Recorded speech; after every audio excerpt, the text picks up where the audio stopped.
Oi, gente, tudo bem com vocês? Eu sou o instrutor Lázaro e sejam bem-vindos à nossa aula 19.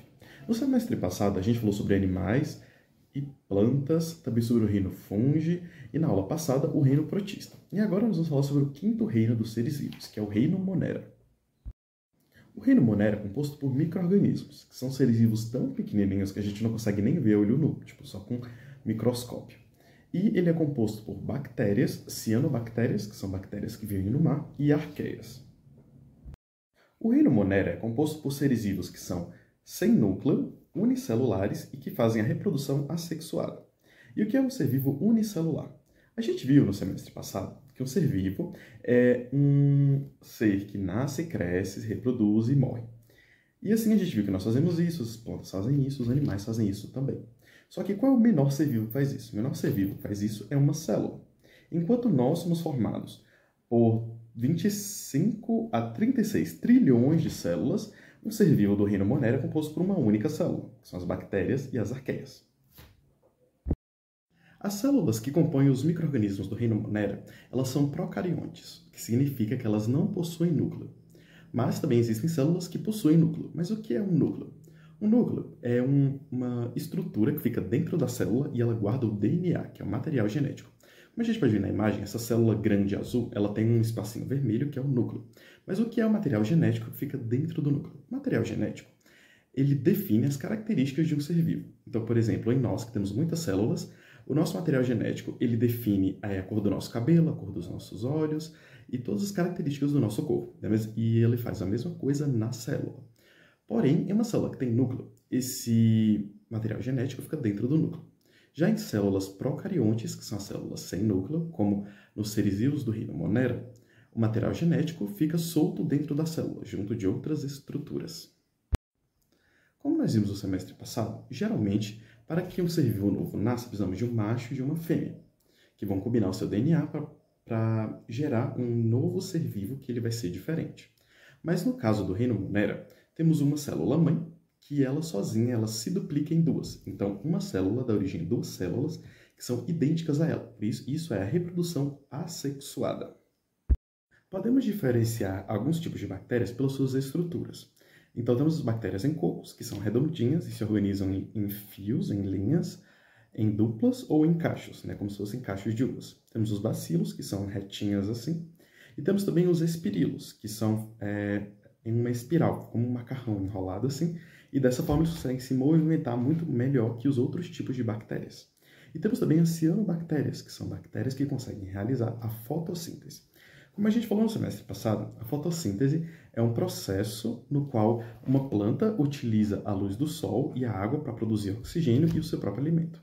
E nesse caso, não somente as plantas fazem isso, como essa bactéria específica também faz.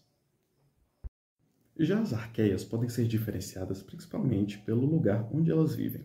Os hipertermófilos são aquelas que vivem em lugares extremamente quentes, como águas aquecidas perto de vulcões. Já os metanógenos são aqueles que vivem em lugares onde não tem oxigênio bem pouco, como por exemplo no nosso intestino grosso e no fundo de algumas águas. E os halófilos extremos são aqueles que vivem em lugares com muito sal. Por exemplo, a água do Mar Morto, que é o mar mais salgado do mundo. As bactérias do reino Monera têm diversas aplicações no nosso dia a dia, como, por exemplo, a produção de alguns antibióticos naturais, como a streptomicina, que nos ajudam a combater infecções, a criação de algumas vacinas e também a utilização na fermentação de alimentos. Então, por exemplo, quando a gente está amassando a massa de um pão, a gente deixa ela descansar um pouquinho, ocorre ali a fermentação, onde o pão vai crescendo e ficando mais fofinho, porque ali se proliferaram algumas bactérias benéficas. E por isso, o pão ele é um alimento probiótico. O que é um alimento probiótico? É um alimento que contém bactérias que são benéficas para o nosso organismo. Então, como a gente come alguns alimentos fermentados, a gente introduz bactérias que são benéficas para a nossa saúde no nosso organismo. Isso faz muito bem para a saúde. Também temos outras aplicações para as bactérias, como a fixação de nitrogênio. Algumas bactérias elas captam o nitrogênio que está no ar que a gente respira e colocam ele na terra, em formato de amônia. Já um outro processo feito por outras bactérias é a ciclagem de nutrientes. Elas transformam a amônia em nitrato e nitrito, que são substâncias que as plantas utilizam para crescerem bem fortes. Temos também algumas bactérias que nos auxiliam na produção de biogás e bioetanol, que são combustíveis renováveis que não prejudicam o meio ambiente, como a gasolina, por exemplo. Temos também alguns perigos relacionados às bactérias, como, por exemplo, algumas doenças são causadas por infecções. Por exemplo, a pneumonia, que é quando uma bactéria específica infecta os nossos pulmões. Temos também as bactérias ultra-resistentes, que é o que acontece quando a gente toma muito antibiótico. Quando você toma um antibiótico, as bactérias morrem, mas algumas sobrevivem, que são as bactérias mais fortes que existiam ali. E assim, a bactéria resistente, ela vai produzir outras bactérias resistentes, que como a gente falou, as bactérias vão se copiando, né? Assim, se você tomar muito antibiótico com muita frequência, as bactérias vão ficar mais resistentes e os antibióticos não vão mais conseguir matar elas. Então, por isso a gente tem que tomar antibióticos com cuidado.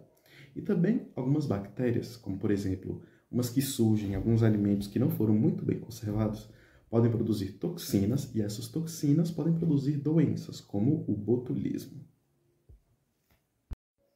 Alguns cuidados são muito importantes para combater essas bactérias que são perigosas para nós, como, por exemplo, manter uma boa higiene, escovando corretamente os dentes, usando fio dental, lavando as mãos com água e sabão, pois isso pode combater a maioria das bactérias que nos causam infecções.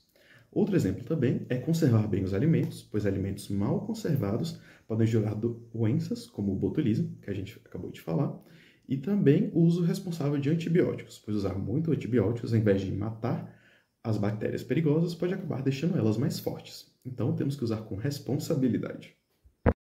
E a nossa aula fica por aqui. Hoje nós falamos sobre o reino Monera, que é composto por micro-organismos bem pequenos, são compostos por uma única célula e sem núcleo, que são as arqueias e as bactérias, que elas podem viver em uma grande variedade de ambientes, inclusive dentro do nosso corpo. E elas podem ter grandes utilidades, como a produção de combustíveis renováveis, como alimentação, remédios, vacinas, mas também elas podem provocar doenças e contaminações. Então nós temos que ter muito cuidado. Vocês lembram o que é um animal vertebrado? Como nós falamos no primeiro semestre, um animal vertebrado é aquele que possui ossos, possui um esqueleto. E na próxima aula nós vamos ver com a Maria sobre os animais que não possuem esqueleto, os invertebrados. E meus parabéns, você completou mais um nível, totalizando 19 níveis completos e 173 pontos. E nessa aula você ganhou um trevo. A gente se vê na próxima aula e até mais!